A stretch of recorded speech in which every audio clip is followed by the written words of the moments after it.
Hello viewers, मैं आप सभी का वेलकम करता हूं मेरे इस यूट्यूब चैनल पर। और आज मैं आप सभी को बताऊंगा future continuous tense. Okay, already मैंने आपको सारे टेंसेस बता दिए हैं।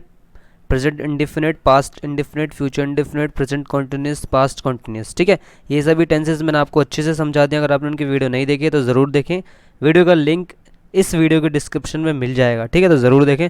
आज हम आपको सिखाएंगे कि फ्यूचर कंटिन्यूस टेंस क्या होता है। ठीक है, तो यार वीडियो को लाइक, चैनल को सब्सक्राइब ज़रूर करें अगर आपको कुछ सीखने को मिले। चलिए वीडियो स्टार्ट करते हैं, समझते हैं कि फ्यूचर कंटिन्यूस टेंस होता क्या है।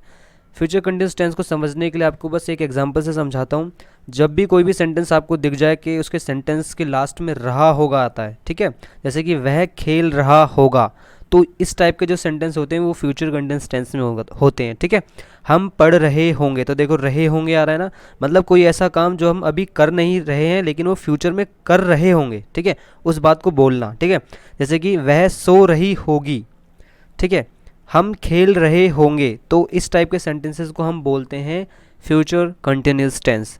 मैं आशा करता हूँ आपको अच्छे से समझ में आ गया होगा। ये पहचान थी, आप कैसे पहचानोगे फ्यूचर कंटिन्यूस टेंस को, कोई भी सेंटेंस अगर आ जाता है। ठीक है, रही होगी, रहे होंगे, रहा होगा, और भी ऐसे हो सकते हैं वर्ड जो हिंदी सेंटेंस के लास्ट में आएंगे। ठीक है, मैंने आपको अभी एग्जांपल्स दिखाएं। देखो इसमें सब में लिखा हुआ है, किसी में रहा होगा लिखा है, किसी में रहे होंगे, किसी में रही होगी, किसी में रहे होंगे। ठीक है, तो ये सभी क्या है, फ्यूचर कंटिन्यूस टेंस है। कौन से टेंस है? फ्यूचर कंटिन्यूस टेंस है। ओके, तो हमने आपको बता दिया कि फ्यूचर कंटिन्यूस टेंस को आप कैसे पहचानोगे। ठीक, अब आप इनको कैसे इंग्लिश में बनाओगे मैं आपको बताता हूँ।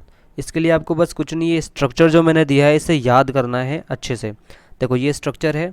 अगर आपने इससे पहले पास्ट कंटिन्यूस टेंस और प्रेजेंट कंटिन्यूस टेंस की वीडियो देखी होगी तो उसी की तरह बस चेंज हो जाएगा यहाँ पे ये जो वर्ब है। ठीक है, ये जो वर्ब है क्या है? Will shall. Future continuous tense में विल शैल लगता है, और जो पास्ट कंटिन्यूस टेंस में उसमें वॉज वर्ब लगता है, और प्रेजेंट में इज एम आर लगता है। ठीक है, बस यही डिफरेंस होता है, बाकी पूरा स्ट्रक्चर सेम ही होता है। ठीक है, तो ये स्ट्रक्चर है, आपको याद रखना है इसमें। अब देखो विल का यूज़ कहाँ पे करोगे आप? विल, तो विल का आप जो यूज़ है वो सबके साथ कर सकते हो, बस क्या आई और वी इन दोनों को छोड़कर। ठीक है, इन दोनों को छोड़कर, जहाँ भी आई आएगा या वी आएगा तो उन दोनों को छोड़कर आप सब में विल का यूज़ कर सकते हो। जैसे ही आया तो ही के साथ विल का यूज़ कर सकते हो, शी आएगा तो विल का यूज़ कर सकते हो। ठीक है, बस जो आई आएगा, जब भी आई आए, कोई आई सब्जेक्ट बने, ठीक है, मैं के लिए, तो आप क्या करोगे? शैल का यूज़ करोगे। किसका यूज़ करोगे? शैल का। ठीक है, शैल का यूज़ किसके साथ करोगे? आई के साथ करोगे और वी के साथ करोगे। ठीक है, जब भी सब्जेक्ट आई या वी होगा तो शैल लगाओगे, और इसके अलावा अगर कुछ भी आ गया तो आप उसमें विल लगाओगे। ठीक है, बी हमें लगाना ही लगाना है, बी को नहीं छोड़ना है आपको। ठीक है, ये सबके साथ लगेगा, और वर्ब की फर्स्ट फॉर्म, फिर आईएनजी लगेगी, फिर ऑब्जेक्ट लगेगा, और ये सेंटेंस आपका बन जाएगा। अब मैं आपको बताता हूँ सेंटेंस बनाओगे कैसे। इस स्ट्रक्चर का यूज़ करके सेंटेंस बनाते हैं, आपको दिखाते हैं। ठीक है, चलिए ये देखिए, वह खेल रहा होगा, तो आपको ये सेंटेंस बनाना है। तो सबसे पहले क्या है? वह, यहाँ पे क्या है स्ट्रक्चर में, क्या है सबसे पहले? सब्जेक्ट। तो सबसे पहले सब्जेक्ट देखना है, तो हिंदी सेंटेंस जो ये है इसमें सब्जेक्ट क्या है? वह, तो सबसे पहले वह लिख लेंगे, तो हमने लिख लिया ही। ठीक है, फिर उसके बाद देखो ये विल है, ये शैल। अब विल या शैल दोनों में से क्या आएगा ही के साथ? तो मैंने बताया था कि आई आएगा या वी आएगा तब आप शैल लगाओगे, बाकी सबके साथ विल लगाओगे, तो यहाँ पे विल का यूज़ करेंगे, तो ये विल यहाँ आ जाएगा। ठीक है, ही विल। फिर उसके बाद बी लगाना है, बी लगा दिया। फिर उसके बाद वर्ब की फर्स्ट फॉर्म, वर्ब क्या है? खेलना, खेल, तो मतलब प्ले, तो लिख देंगे प्ले, प्ले लिख दे। फिर उसके बाद आईएनजी लगा देंगे, तो ये आईएनजी लग गया। और फिर उसके बाद ऑब्जेक्ट, ऑब्जेक्ट क्या है? ऑब्जेक्ट यहाँ पे है नहीं, तो ऑब्जेक्ट को नहीं लिखेंगे, और ये सेंटेंस हमारा बन गया, ही विल बी प्लेइंग, बन गया सेंटेंस। इतना सिंपल था। ठीक है, वह खेल रहा होगा। तो यार अगर समझ में आया अच्छे से तो यार वीडियो को लाइक कर दो, चैनल को सब्सक्राइब कर दो, और घंटे के आइकन को ज़रूर दबाना, क्योंकि न्यू वीडियोस जब मैं डालूंगा वो आप तक तभी पहुंच पाएंगे जब घंटे को दबाकर आप ऑल पर सेट करोगे। ठीक है, ओके, चलिए अब देखते हैं नेक्स्ट सेंटेंस। हम पढ़ रहे होंगे, तो इसे भी ऐसे बनाएंगे। सबसे पहले सब्जेक्ट, सब्जेक्ट क्या है? हम, तो लिखेंगे वी। फिर उसके बाद विल या शैल क्या लगाएगा? शैल लगेगा। ठीक है, क्योंकि मैंने बताया था कि आई आएगा या वी आएगा तो उसके साथ क्या लगता है? शैल लगता है, शैल लगा दिया। फिर उसके बाद बी दिया है तो बी लिख देंगे। फिर उसके बाद वर्ब की फर्स्ट फॉर्म, वर्ब क्या है यहाँ पे? पढ़, मतलब पढ़ना, तो लिखेंगे स्टडी, STUDY, स्टडी। फिर उसके बाद आईएनजी, तो आईएनजी लगा देंगे, स्टडिंग हो गया। फिर उसके बाद ऑब्जेक्ट, ऑब्जेक्ट यहाँ पे नहीं है तो यहीं पे छोड़ देंगे, वी शैल बी स्टडिंग, बन गया सेंटेंस। ठीक है, तो वीडियो को लाइक करो, चैनल को सब्सक्राइब अभी कर दो अगर नहीं किया है अभी तक आपने। ठीक है, वह सो रही होगी, तो आप इसे कैसे बनाएंगे? ये भी बहुत सिंपल है। स्ट्रक्चर को याद रखो बस। सबसे पहले सब्जेक्ट, सब्जेक्ट क्या है? वह, तो लिख देंगे शी। यहाँ पे शी क्यों आया? क्योंकि यहाँ पे होगी आ रहा है। अगर होगा होता तब ही लिखते, क्योंकि लड़की के लिए शी यूज़ होता है, ठीक है। तो ये ऐसे पहचानोगे आप कि भाई वो लड़की के लिए सेंटेंस है या लड़के के लिए, ठीक है। तो शी लिख दिया, फिर उसके बाद विल शैल, तो शी के साथ विल आएगा, मैंने आपको बता दिया ऑलरेडी, ठीक है। फिर उसके बाद बी लिखेंगे, बी लिख दिया। फिर उसके बाद वर्ब की फर्स्ट फॉर्म, वर्ब क्या है, सो मतलब सोना, तो लिखेंगे स्लीप, SLEEP, यस है, ठीक है, ऐसा ही है स्लीप। फिर उसके बाद ING, तो ING लगा दो, ING बस। ऑब्जेक्ट, ऑब्जेक्ट इधर नहीं है तो ऑब्जेक्ट नहीं लिखेंगे, शी विल बी स्लीपिंग, तो ये सेंटेंस बन गया। अब लास्ट वाला सेंटेंस आपको खुद से बनाना है, हम खेल रहे होंगे, जो नीचे सेंटेंस दिया है हम खेल रहे होंगे, इसे आपको खुद से बनाना है, ठीक है। हम खेल रहे होंगे, इसे बनाइए, कमेंट में ज़रूर बताएं मुझे। अब हम समझते हैं कि नेगेटिव सेंटेंस कैसे बनाओगे, ये तो पॉजिटिव थे, ठीक है। वह खेल रहा होगा, इस तरह के सेंटेंस था। अब अगर ये नेगेटिव हो जाता, वह नहीं खेल रहा होगा, तब आप कैसे बनाओगे, अब वो वाले सेंटेंस समझते हैं, ठीक है।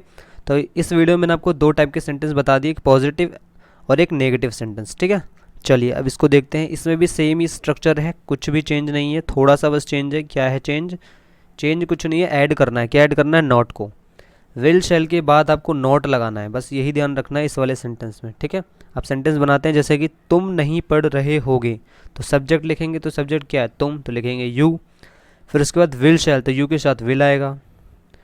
अब उसके बाद नॉट लगाना है आपको, क्योंकि देखो तुम नहीं पढ़ रहे होगे, यहाँ पे नहीं भी है ना, तो इसके लिए नॉट लगाएंगे, यू विल नॉट। फिर उसके बाद बी को लिख दिया। फिर उसके बाद वर्ब की फर्स्ट फॉर्म, वर्ब क्या है? पढ़, तो स्टडी लिख दिया, STUDY। फिर उसके बाद ING लगा दो, यहाँ पे ING आ गया, ठीक है। You will not be studying. और फिर उसके बाद ऑब्जेक्ट, ऑब्जेक्ट यहाँ पे है नहीं तो ऑब्जेक्ट नहीं लिखेंगे, बन गया sentence, you will not be studying, ठीक है। तो इस तरीके से ये सेंटेंस बनेगा, बहुत ही सिंपल था, आराम से बना लोगे आप, ठीक है। तो वीडियो को लाइक कर दो, चैनल को सब्सक्राइब कर दो अभी जल्दी से, ठीक है। और घंटे के आइकन को ज़रूर दबाओ। नेक्स्ट सेंटेंस देखते हैं। अब ये सेंटेंस आप खुद से बनाइए, मैं एक बार बता देता हूँ, लेकिन आप फिर भी खुद से ट्राई करो सबको, ठीक है।